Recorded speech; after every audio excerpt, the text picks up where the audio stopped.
En los confines de la guerra, el caso George Nicolai, por Gabriel Muro. Resumen: la guerra, se supone, tiene un fin, pero puede haber un fin de la guerra en general como finalización de todas las guerras. Para arribar al fin definitivo de la guerra, es necesario hacerle la guerra a la guerra.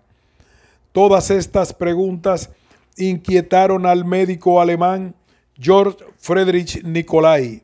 hoy relegado injustamente al olvido.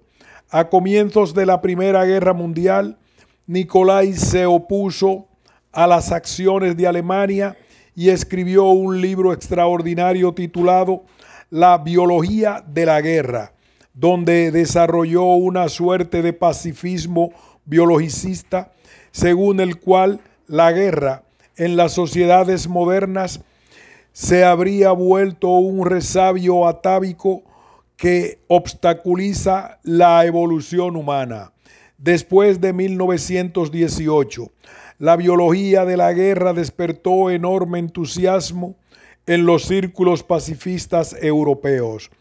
Pero Nicolai, hostigado por la extrema derecha alemana e invitado por el movimiento universitario reformista, decidió emigrar a Córdoba, como si la discordia hubiese seguido a ese pacifista a donde quiera que fuese. En Córdoba volvería a ser objeto de hostigamientos y persecuciones, lo que lo llevaría a desplazarse primero a Rosario y después a Santiago de Chile, donde pasó los últimos 30 años de su vida. En este ensayo recapitulamos el pensamiento de Nicolai sobre la guerra, con especial énfasis en su teoría de lo que llamó gigantanasia, la tendencia de la guerra moderna a morir por exceso de crecimiento. También perseguimos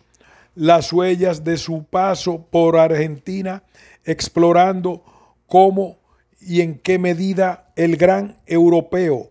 tal el título honorífico que le puso Roman Roland, influyó y se vio influenciado por las batallas culturales latinoamericanas. Toda guerra, se supone, tiene un fin. Por un lado, la finalidad u objetivo final a conseguir, lo cual vuelve a la guerra, según la célebre definición de Clausewitz, un medio a disposición de la política. Por otro lado, toda guerra tiene un fin en el sentido de una finalización debida a la victoria o rendición de uno de los contendientes, poniendo término al estado de guerra, aunque algunas guerras parecen no concluir nunca del todo, tornándose guerras interminables o infinitas. Preciso es recordar también que en diferentes momentos históricos han aparecido cultores de la guerra que le han adjudicado una finalidad decisiva en la vida de las sociedades, no solo como actividad de la que se vale la civilización para triunfar sobre la barbarie, sino como método para vigorizar y ennoblecer una vida que correría el riesgo de debilitarse si se abandonase a un estado de paz excesivamente prolongado. Estas finalidades de la guerra hacen aún más difícil pensar la pregunta, ya no por los fines de las guerras particulares, sino por el sueño pacifista del fin de la guerra en general, sueño que nunca ha dejado de suscitar un incómodo problema. ¿Es posible hacerle la guerra a la guerra? Solo combatiendo la guerra sería posible obtener su rendición definitiva. Es imperioso prepararse para una batalla final contra la guerra, luego de la cual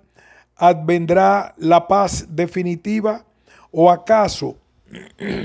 para poner fin a todas las guerras sería necesario renunciar a hacer la guerra optando por una profilaxis que impida su resurgimiento.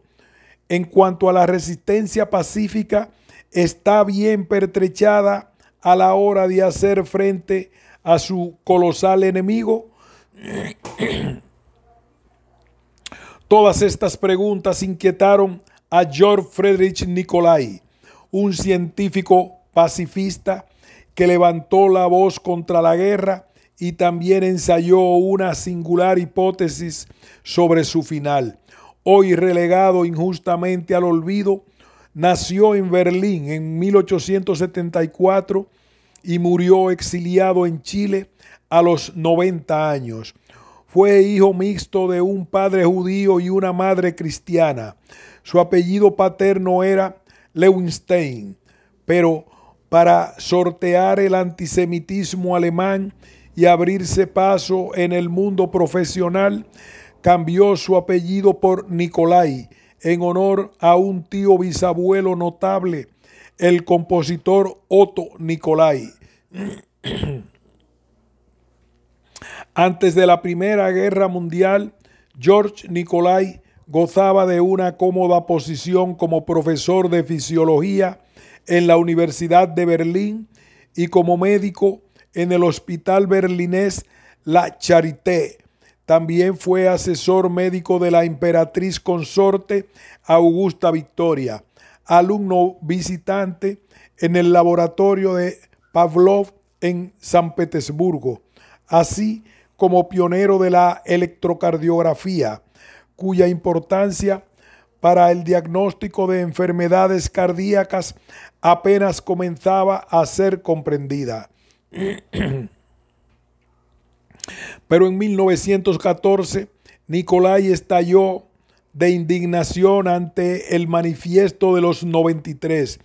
una proclama firmada por 93 científicos, juristas, eruditos y artistas alemanes prominentes que declaraban su apoyo a la invasión alemana de Bélgica, afirmando que el militarismo era intrínseco a la cultura del Reich, ya que de otro modo el imperio sería aplastado por sus múltiples enemigos. El panfleto finalizaba con las siguientes palabras: a quien nos conocen y han sido como nosotros guardianes de los bienes más preciados de la humanidad, les decimos, créannos, sepan que llegaremos hasta el final de esta lucha como nación civilizada, Kulturvolk, como pueblo para el que el legado de Goethe, Beethoven y Kant es tan sagrado como su tierra y su hogar.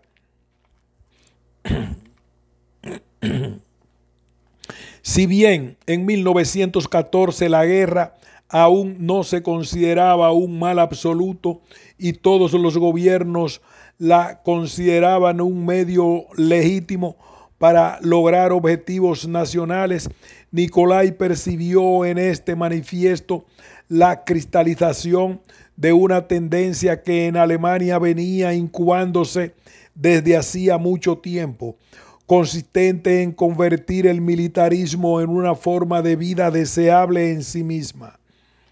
Por eso, como avistando que en 1914 se iniciaría la guerra más sangrienta de la historia, Nicolai publicó un contramanifiesto titulado Llamamiento a los europeos. Allí, mientras la nación se intoxicaba con el furor belicista, vaticinaba que la guerra conduciría a la destrucción de la cultura europea en el mismo momento que los avances de las tecnologías comunicacionales hacían que la unidad de la civilización se volviese una necesidad. Convirtiendo la invocación de aquellos grandes nombres de la cultura alemana, Nicolai, en esta guerra de manifiestos, afirmaba que Alemania estaría mejor representada por Goethe, europeísta, por el Beethoven de la Oda a la Alegría y por el Kant del Tratado sobre la Paz Perpetua. A pesar de las primeras victorias alemanas, el médico pacifista pronosticaba que la Triple Entente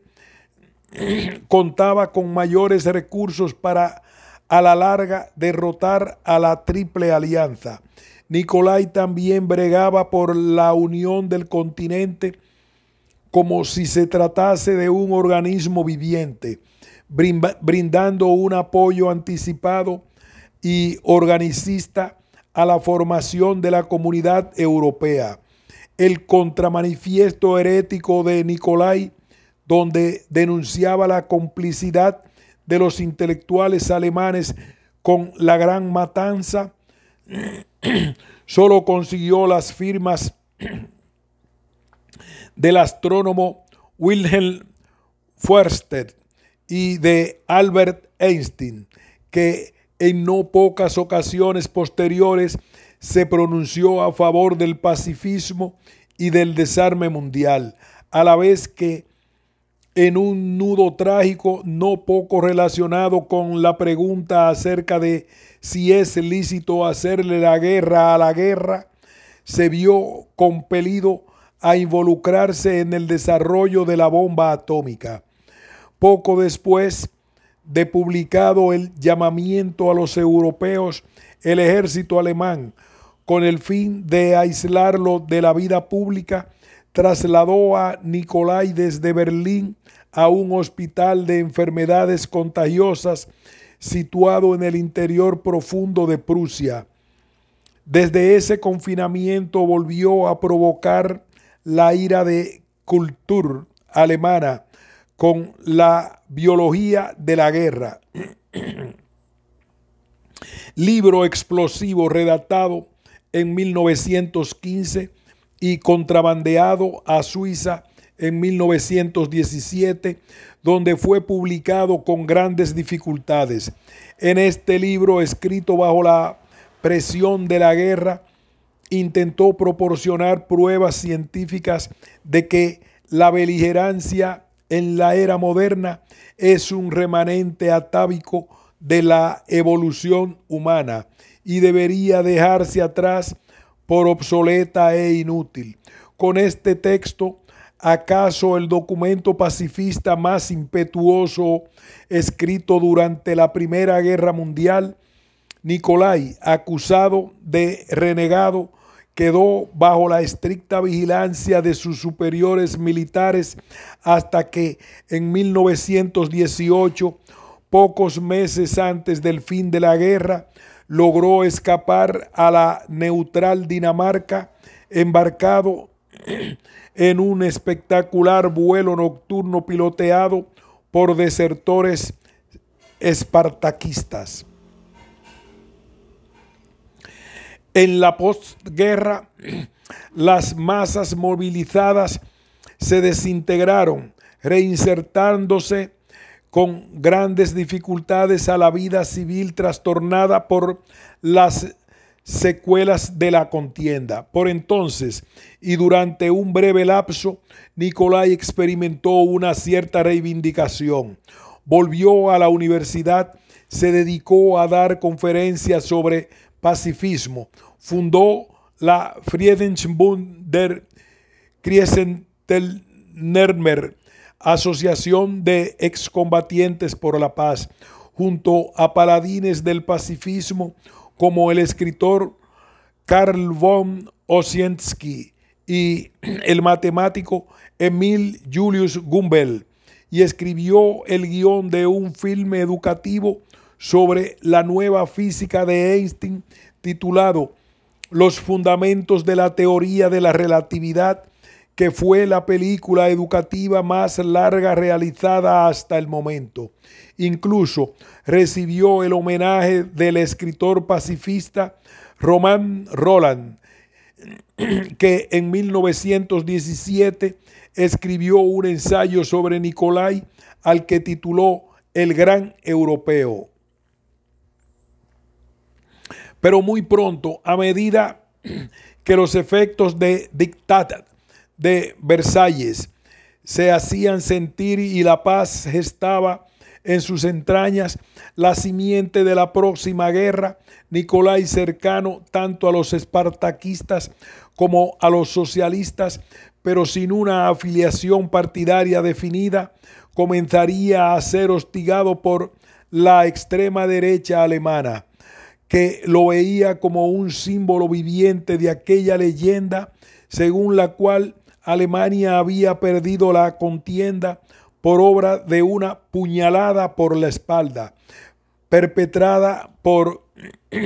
los traidores del frente interno. Como se sabe, esta leyenda paranoica contribuirá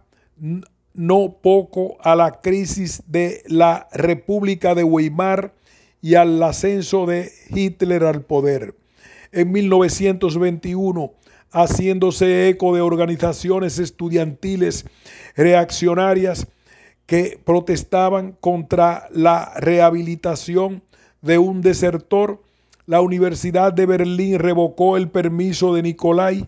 para dar clases, devengando así la injuria a la élite académica firmante del Manifiesto de los 93. Vuelto nuevamente un paria en Alemania, víctima de las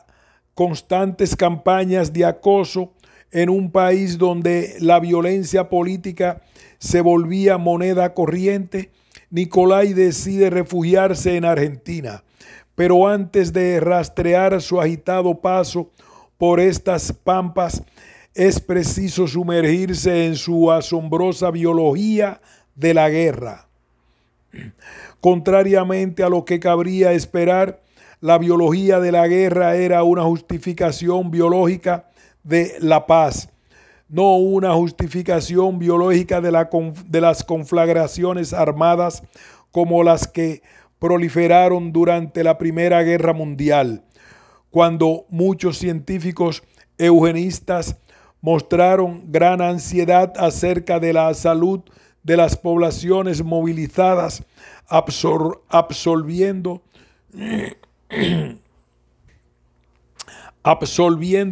las pérdidas demográficas en nombre del proteccionismo racial y la purificación de las razas. No se trata tampoco de un tratado aséptico, sino de un libro apasionado, en sí mismo polémico y batallador, e imposible de resumir, principalmente por el volumen y la variedad de sus observaciones, abarcando los campos de las ciencias naturales, la historia militar, la antropología, la filosofía y la literatura, constituyendo la primera investigación integral sobre los aspectos biológicos de la guerra moderna. En tanto, médico, Nicolai protestaba contra las concepciones darwinistas que preconizaban la guerra como un fenómeno vigorizante capaz de hacer prevalecer a los más fuertes contra los más débiles, promoviendo el espíritu de sacrificio y perfeccionando la higiene racial. Enfrentado, se dirá que agonalmente a este vitalismo guerrero, Nicolai, en lo que constituye su mayor argumento contra el belicismo, arguía que la guerra ha perdido su razón biológica de ser.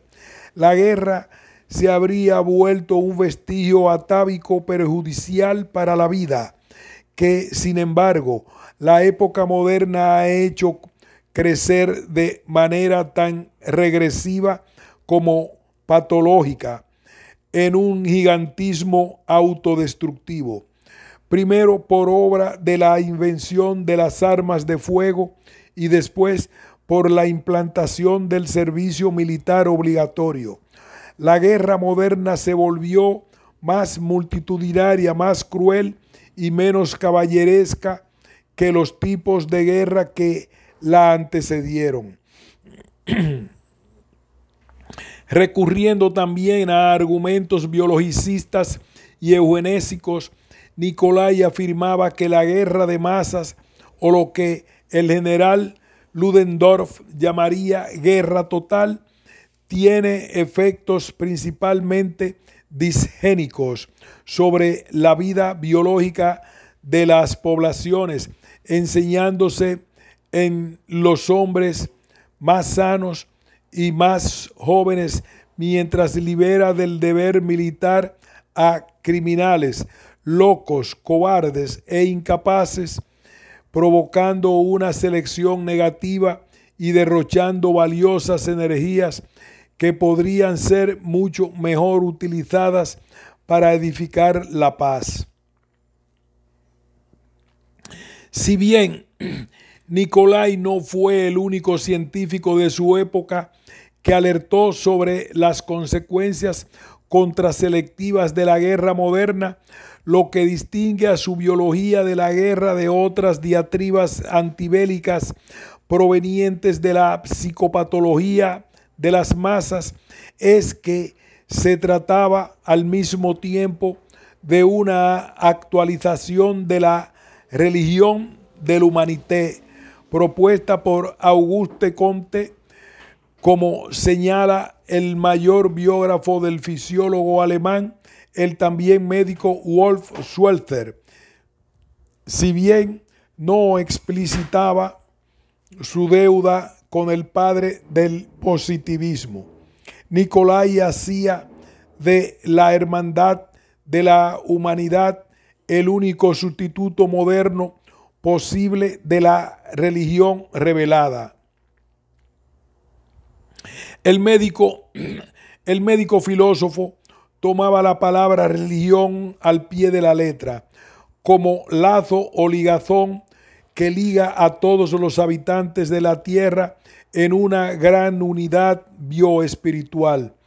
al punto tal de dedicar grandes páginas a actualizar la idea de la raza humana como un conjunto orgánico, unitario e indivisible, que reúne tanto a las generaciones vivas como a las generaciones pasadas. Pero a diferencia de Comte,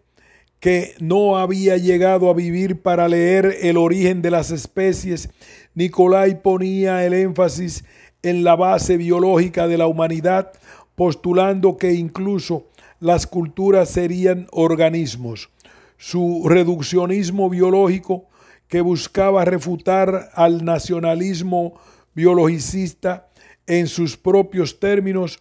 era compensado apelando a un cierto espiritualismo organicista, haciendo de la moralidad y de la inteligencia el camino para arribar al objetivo de una raza humana que, realizando el panpsiquismo postulado por los místicos antiguos, debe reconocerse como una sola alma y un solo cuerpo, el cual residiría en el plasma germinal teorizado por August Weismann.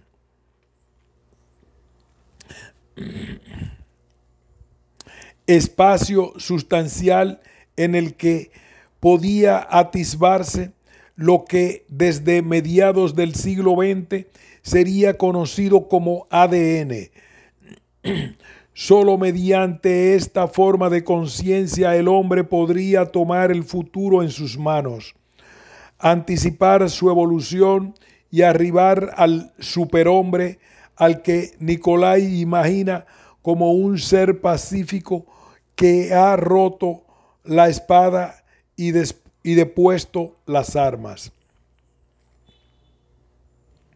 La inspiración positivista de la biología de la guerra también se expresa en el modo en que Nicolai siembra el libro con toda clase de cuadros, gráficos, tablas, diagramas y dibujos confeccionados por él mismo. Menciona tasas de natalidad, cifras de producción industrial y datos relativos al costo fiscal de la guerra. El recurso a las estadísticas tenía la intención de mostrar que en la guerra moderna el valor y el coraje individuales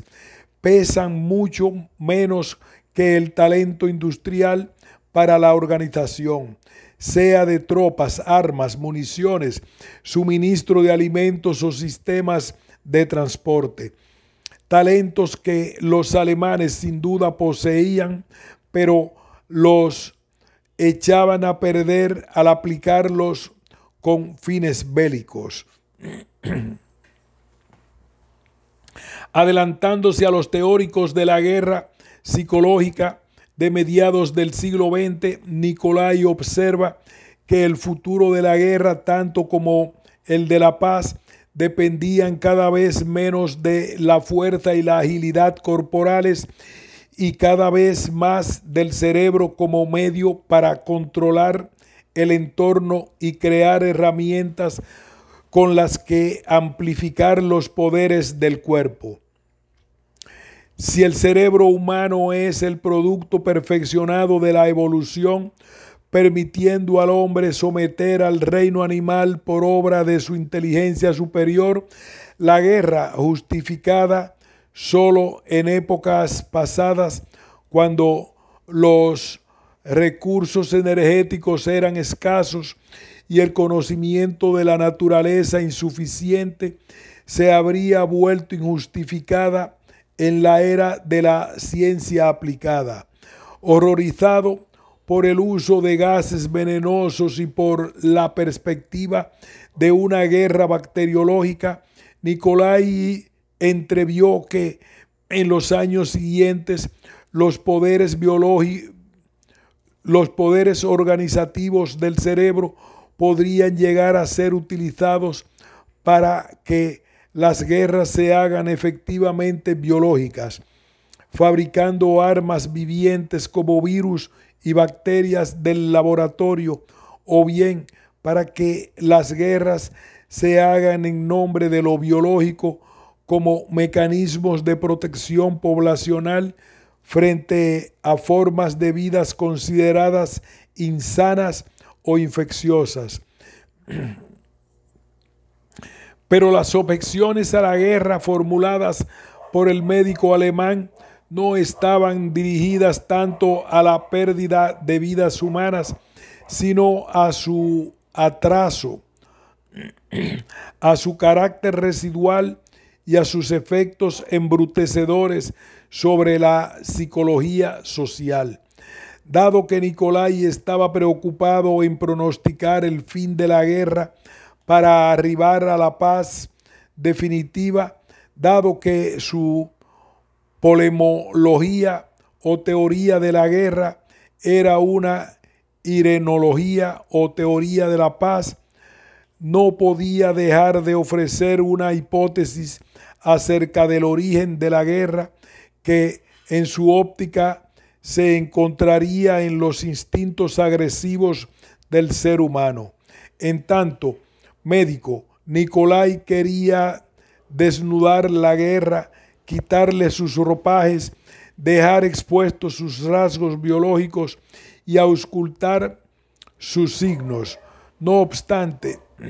puesto que su argumento basculaba entre el determinismo biológico y la libertad moral, la guerra analizada por Nicolai no sería solamente la de la nuda vida y la nuda muerte. Así como muchos autores de la época consideraban que la guerra despertaba la bestia interior que el hombre civilizado llevaba reprimida dentro suyo, Nicolai creía que lo más fuerte en la bestia humana serían sus instintos altruistas. Término el de altruismo, que de hecho fue acuñado por Comte. A estos instintos sociales, Nicolai también llega a nombrarlos instintos cosmopolitas e instintos humanitarios, anticipándose a lo que más recientemente la sociobiología ha llamado altruismo biológico, es decir, aquellas situaciones etológicas donde los animales se comportan de modos que benefician a otros miembros de su población mientras se perjudican a sí mismos. Como Piotr Kropotkin, Nicolai sostenía que los instintos agresivos pueden y deben subordinarse al instinto de cooperación, ya que los instintos no existen en el vacío, sino ajustados a un ambiente determinado. Los animales desarrollan instintos que se acoplan al ambiente en el que viven, volviéndose automatismos vitales. Pero cuando el ambiente cambia, los animales deben proveerse de nuevos órganos e instintos. De otro modo, perecen en la lucha por la vida. En cambio, el ser humano es un ser elástico y comunicativo que, asociándose con sus congéneres, escapa a la especialización biológica, pues en su cerebro posee un órgano universal que le permite modificar su entorno, crearse órganos artificiales y cambiar deliberadamente su comportamiento. Lo cual, en una sorprendente vuelta de tuerca evolutiva, lo acercaría más a las bacterias que a los animales superiores, ya que, como los microorganismos, el humano puede cambiar de domicilio con mayor facilidad.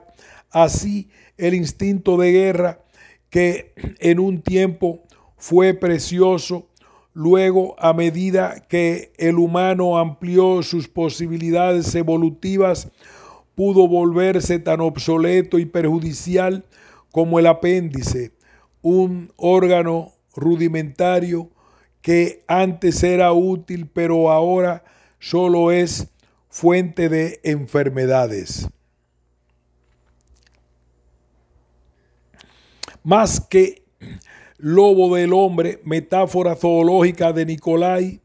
que recusa al apuntar que los lobos se tratan dulcemente entre sí, el hombre sería el zoon politikon de Aristóteles, en el sentido de animal social. Contra la antropología liberal, Nicolai afirmaba que el instinto de asociación es más fuerte que el instinto egoísta y la sociedad es más originaria que el individuo, razón por la cual no hay que explicar cómo el animal homicida se convirtió en un amante de la paz, sino al contrario, cómo es que un animal social se volvió guerrero. Este instinto social sería una de las fuentes de todo amor a la patria y del rol positivo que a lo largo de la historia ha jugado el patriotismo, volviéndose vehículo de asociaciones humanas cada vez más amplias, de la aldea a la ciudad y de la ciudad a los grandes estados, allanando así, sin saberlo, el camino hacia la cosmópolis. La otra fuente del amor a la patria sería, para un Nicolai menos positivista y más culturalista, el amor a la lengua materna y todos los dulces recuerdos de la infancia relacionados con pronunciar las primeras palabras. Las fronteras nacionales también son fronteras lingüísticas y los que hablan un mismo idioma tienden a experimentar una solidaridad que no sienten hacia aquellos que hablan un idioma extranjero. La comunidad nacional es una comunidad idiomática y el idioma es una Pantoteca, el lugar donde se guardan todos los tesoros de una cultura, sea el arte, la religión o la ciencia. De estas observaciones lingüísticas se deriva que la superación del nacionalismo también deberá implicar necesariamente la adopción de un futuro idioma internacional. El amor a la patria no en sí mismo, repudiado por Nicolai, siempre y cuando no se lo considera un amor azaroso como el de los animales que se apegan por el mero hecho de nacer allí, a un nido, a un hábitat, a un nicho ecológico. El amor humano a la patria debe nacer tras un examen juicioso que concilie lo estrecho y particular del propio país con lo amplio y general de la cultura universal. Como se ve, Nicolai oscilaba entre una explicación biologicista y una explicación libre, moral, autodeterminada del patriotismo, naturalizándolo o desnaturalizándolo al mismo tiempo. Pero así como hay un patriotismo legítimo, habría un patriotismo ilegítimo y falso, aquel que separa a un pueblo del otro, crea la justificación del asesinato en masa y aleja del amor a la humanidad. Por eso, si el patriotismo todavía quería llevar adelante a la raza humana, tenía que orientarse hacia una patria más grande, que en la posguerra debía ser toda Europa y el día del pasado mañana la tierra entera como patria de todos los seres humanos. Tarea que Nicolai, sin embargo, encontraba llena de dificultades, puesto que en 1914 el proletariado europeo se había mostrado más apegado a la patria que a la Internacional de los Trabajadores. Hoy, bolsas, industrias y comercio son en parte organizaciones puramente internacionales para quienes el lazo del Estado particular hace mucho que les es estrecho. Permanecerán también internacionales, pero en cambio parece problemático si lo continuará siendo la Asociación Internacional del Proletariado, especialmente desde el instinto gremial al estallar la guerra, ha sucumbido completamente ante los instintos nacionales, lo que no se puede decir de la bolsa, el comercio y la industria. A pesar de que muchos años después, residiendo en Chile, Nicolai publicó un libro al que tituló La miseria de la dialéctica, donde criticó duramente la dialéctica de Hegel, justificar el patriotismo como pavimentador del camino hacia la cosmópolis aparece como una suerte de astucia hegeliana de la que se vale el cosmopolitismo para acrecentar su alcance. Del mismo modo, en un argumento que recuerda la dialéctica del amo y el esclavo, Nicolai afirmaba que suele ser el vencido el que se beneficia de la guerra, ya que la derrota estimula la formación de su conciencia nacional, empujándolo a cobrarse revancha y superar a su opresor, que en cambio cree ya no tener nada que aprender. Esto explicaría el hecho de que la guerra es algo que se repite cansadoramente a lo largo de la historia. siendo la historia humana en sí misma una guerra interminable de altos y bajos que tarde o temprano renace de sus cenizas. La misma lógica reaparece en otras observaciones cruciales referidas a la célebre máxima ciceroniana: hay que hacer alguna vez la guerra para poder disfrutar después de la paz. En aparente contradicción con esta tesis paradójica, Nicolai observaba que desde el siglo XVIII el tamaño de los ejércitos ha aumentado enormemente su tamaño, y lo ilustraba con el siguiente gráfico.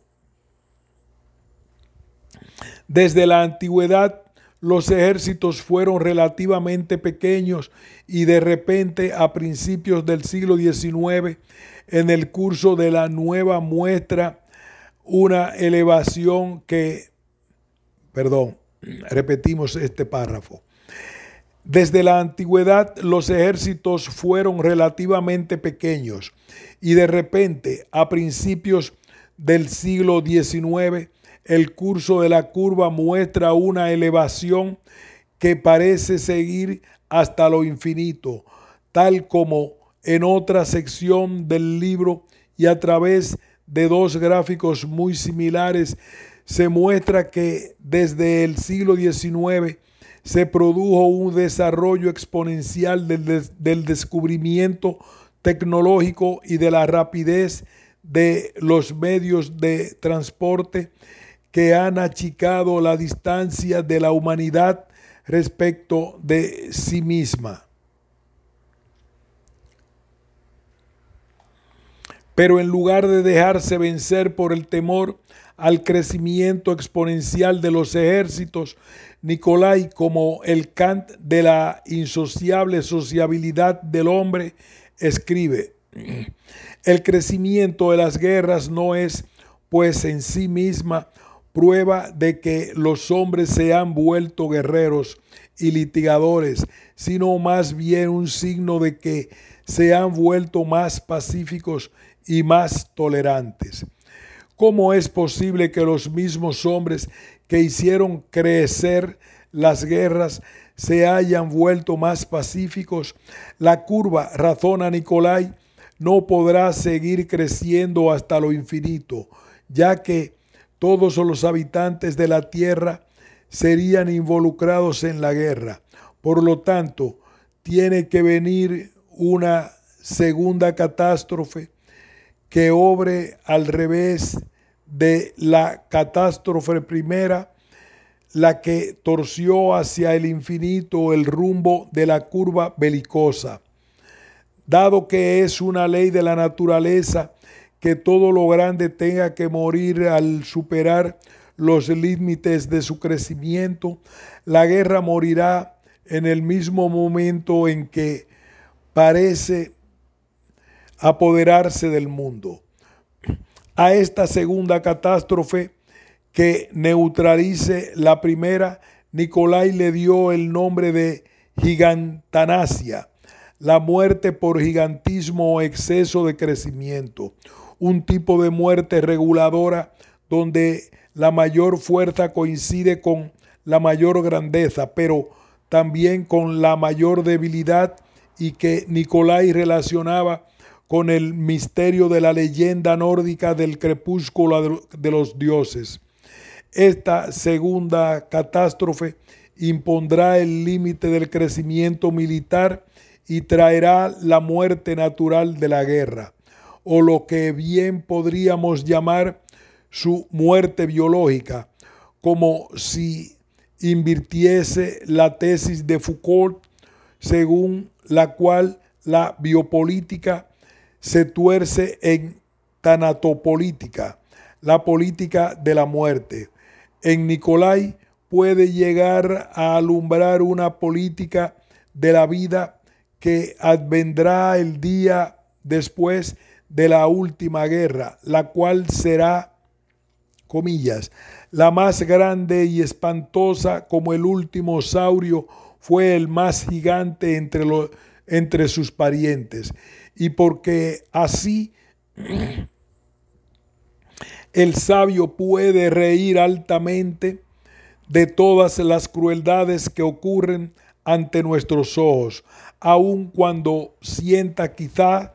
más fuertemente que los demás lo irracional de esos horrores. Nuestra técnica hace crecer la guerra hasta lo gigantesco y luego la matará. En esta, la naturaleza es siempre así. Ajax cae por la fuerza de Ajax,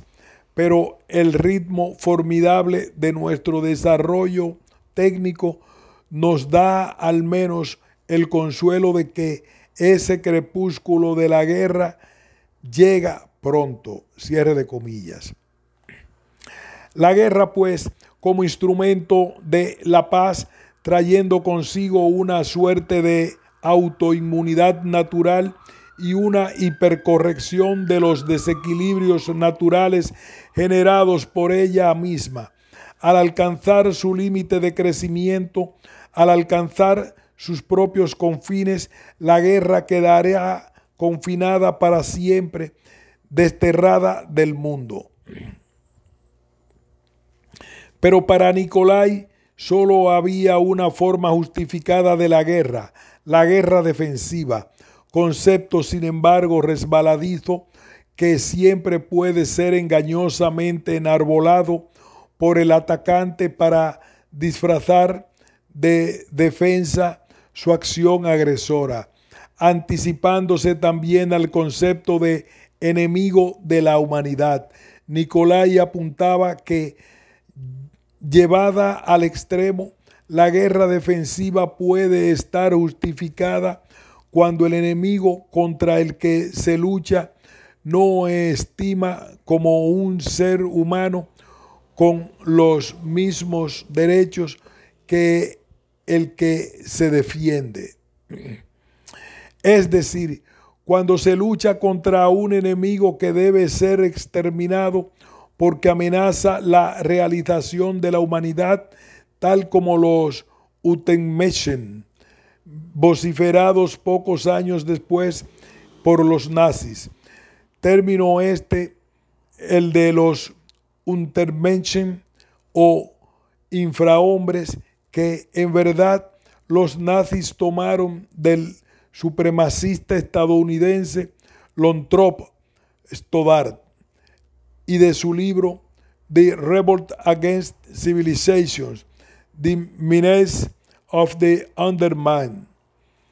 Esta sucesión de razonamientos lleva a las páginas más inquietantes de la biología de la guerra. Unas pocas páginas que muestran nuevamente su clarividencia, pero también la reversibilidad de un pacifismo. En esos pasajes, Nicolai afirma que la estimación de otro pueblo como enemigo de la humanidad no es posible entre los europeos, que en el fondo son iguales entre sí y forman un gran organismo. En cambio, la desestimación de otro pueblo puede llegar a estar justificada frente a los organismos. En cambio, la desestimación de otro pueblo puede llegar a estar justificada frente a los mogoles o la raza amarilla, calificativos con los que agrupa a todos los pueblos asiáticos, tanto a los chinos como a los japoneses. A diferencia de las razas no europeas ya conquistadas, solo los asiáticos, por su crecimiento vegetativo y su capacidad de habitar todos los climas, estarán en condiciones de disputar en un futuro cercano la hegemonía mundial al hombre europeo. Comillas. Ahora bien, si realmente es así, la gran parte de la tierra habitable en donde los blancos no pueden habitar pertenece a los mongoles y con ello les pertenecen también la dominación, pues parece excluido que con la intensidad del tráfico tal como existe hoy y como se desarrollará seguramente en el próximo futuro, convivan dos razas separadas, se mezclarán y una de ellas vencerá una raza y una cultura. Pero esto es algo que quizás hasta el hombre más humano no lo quiere y puedo por eso imaginar que, digamos con justificado orgullo sobre nuestra cultura, que estamos dispuestos a defenderla con las armas en la mano. Vosotros, mongoles, sois quizás mejores que nosotros, pero sois otra cosa. No queremos conocer vuestra cultura. Posiblemente mejor, queremos conservar la nuestra. Desde este punto de vista, podría yo imaginarme una guerra, pero esa guerra tendría que ser entonces realmente despiadada. Cierre de comillas. En estas páginas, el gran europeo, contrario al engrandecimiento de la gran guerra, invoca el discurso de la guerra de razas y se anticipa tanto al choque de civilizaciones de Huntington como a la actual rivalidad de Estados Unidos con China. Pero son páginas donde Nicolai, como si estuviese en guerra consigo mismo, se debate entre patrocinar este choque de razas que en una teleología biológica traerá la paz definitiva y entre oponerle a este choque final una serie de recaudos que lo llevan a rechazar aquella gigantesca guerra de exterminio,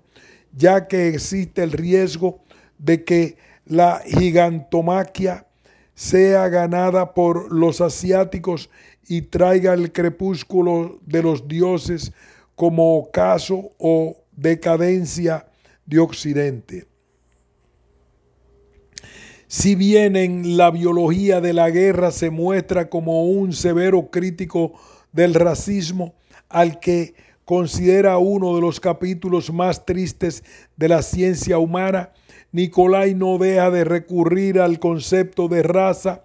para diferenciar a los pueblos que habitan la tierra. El médico alemán objetaba la pureza de la raza, en especial lo que llamaba la estéril fantasía de una raza germánica pura, oponiéndole la mixtura racial de todos los europeos, los cuales sí podrían diferenciarse de otras grandes razas humanas como los mongoles, los africanos o los amerindios, aunque más por razones culturales, idiomáticas y de costumbres que por razones fisionómicas, al definir la raza según un modus vivendi y una comunidad de cultura más que por caracteres biológicos o fisionómicos. Nicolai estaba cerca del discurso sobre la guerra de razas proveniente del siglo XVI y XVII